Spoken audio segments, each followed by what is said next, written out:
আজকে আমরা কত অধ্যায়ের পড়াটা শিখব? অষ্টাদশ অধ্যায়ের নাম কি? মৎস্যয়োগ। এখান থেকে কত নম্বর শ্লোকটা শিখব? 65 নম্বর শ্লোক কে বলেছেন? আমরা শব্দগুলো জেনে নিই। মনমনা ভব মদ ভক্ত মদ ইয়াজি মাম নমস্কুরু মামেব এশ্বসি সত্যন্তে প্রতিজনে প্রিয় অসীমে। মনমনা ভব মদ ভক্ত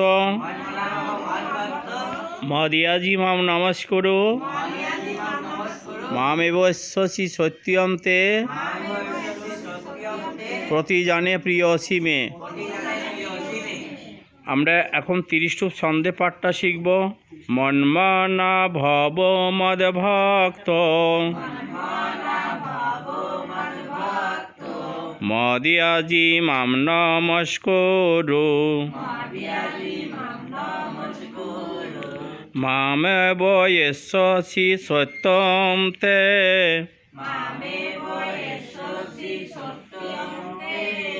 প্রতিজানে প্রিয় অসীমে। মনমনা ভব মদ ভক্ত মদিয়াজি মাম নমস্কুরু মামেব এশ্বসি সত্যম তে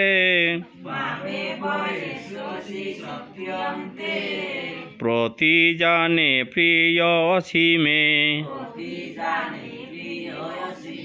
শ্রী ভগবান বললেন, তুমি আমাতে চিত্ত স্থির করো এবং আমার ভক্ত হও, আমার পূজা করো এবং আমাকে নমস্কার করো। তুমি আমার অত্যন্ত প্রিয়। এই জন্য আমি সত্য প্রতিজ্ঞা করছি যে এভাবে তুমি আমাতেই প্রাপ্ত হবে।